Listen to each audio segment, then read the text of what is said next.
Hi, I'm Ryan Fox. We're at the Golf Warehouse and let's find out what's in my bag. Well, first up, got driver, the old little Fox head cover. Got to have something a bit personalised in there.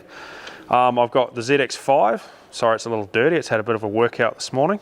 And then I've got a extra stiff 70 gram Venta shaft in it. I basically went straight to this driver at the end of 2020. I've been using Srixon drivers for quite a long time, and took a little bit to fit this one actually. I had a different shaft in all my old drivers for quite a while and ended up changing shaft, and this is a favourite club in my bag. It's got a loft of 9.5 and I've got it set on 1 knot shut, which just adds a little bit of loft, and I like seeing a really square face, which is the reason I've just got it 1 knot shut. And I think for those tech nerds out there, swing weight's about D3.5, which is probably slightly on the heavier side for most. Next up, we've got probably my second favourite club in the bag, 2-iron, and it's actually the old model. I still like the new model, but I just can't get rid of this one. Just like how it looks, like how it comes off the face. Obviously a fair bit of lead tape on there as well to add a little bit of weight to the head. And I've got a 105 gram KBS graphite shaft in that. I've been using this club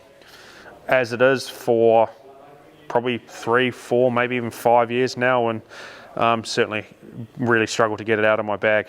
Irons wise, I've got the ZX7s. Again, a bit of lead tape in there. Just stock standard tour issue Dynamic Gold X100, so they're pretty stiff and heavy, those things. And because of that, I've got quite a bit of lead tape on the heads to add to the swing weight. Again, for those tech nerds out there, swing weight of I think D4.5 around all those irons. And I just run a 4 through pitching wedge in that set, and basically the gap in my bag is sort of a 3-iron. So you know, it's kind of a, if I get that awkward yardage, is it a cut up 2-iron or is it a really, really hard drawing 4-iron? And thankfully haven't had too many issues over the years with that gap. I did used to swap a 2 and a 3-iron in and out depending on the golf course a little bit, but I've stopped doing that, and 2-iron stays in the bag pretty much the whole time now.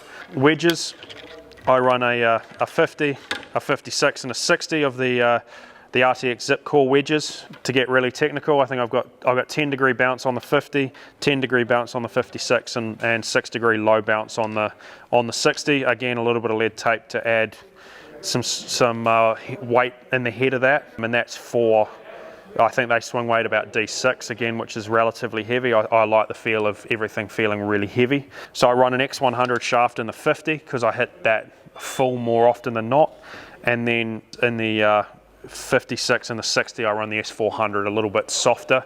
I find they spin just a little bit more for me, and I get a little bit more control over those shorter shots that I tend to hit with that. Finally, putter in the bag is a Boom Golf fine-tuned special. It's an arm lock. For those of you who don't know what that is, it runs up the arm, which I've been using a similar style of putter for since early 2020, and it's really improved my putting. A little bit funky loft. I think it's got about 6.5 degrees of loft, and probably a bit heavier than standard putters, but you know, did all the work with Pete at Boom Golf to get that sorted for me. The bag's not set up for tournament play at the moment, but I'll go through what I normally have in the bag. I generally roll, probably got 3 or 4 gloves in the bag. I go through 1 a round in a tournament, so you know, we're lucky enough to get a few of them on tour a week, and always have a couple of spare gloves or used gloves just in case, you know, for practice or in case it's really wet or really sweaty or something like that. Golf balls, I use the stock standard Z-Star XV. I think it's the 7th model now, and I've used every one of the Z-Star XV balls that have come out, I think since 2008. I normally carry between 10 and 12 in the bag, and easiest way for me to get through a dozen balls, I use 1s in the first round, 2s in the second round, 3s in the third round, and 4s in the last round.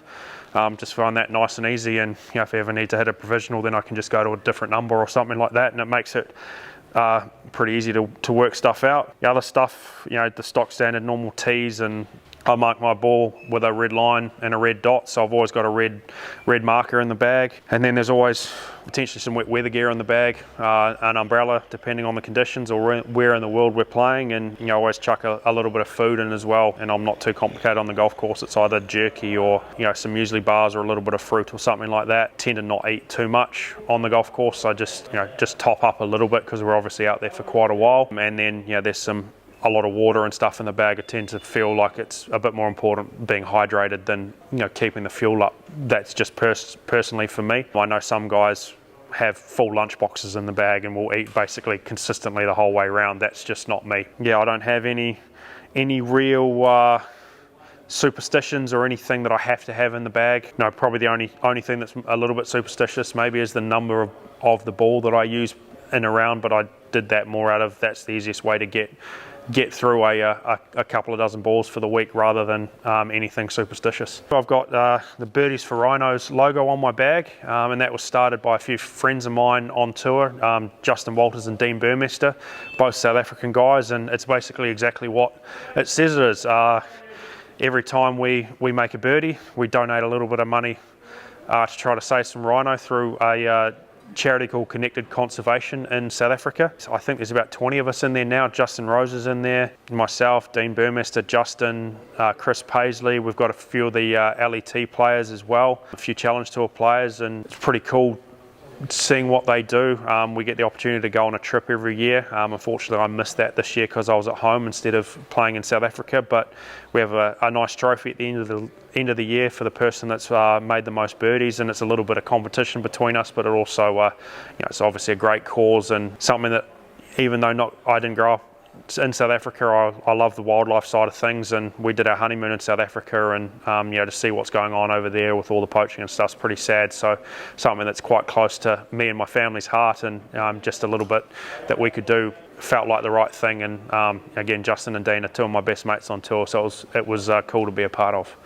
I'm Ryan Fox, and that's what's in my bag for 2022. This is the stuff that I won with a few weeks ago, and I don't think anything's going to change at this point.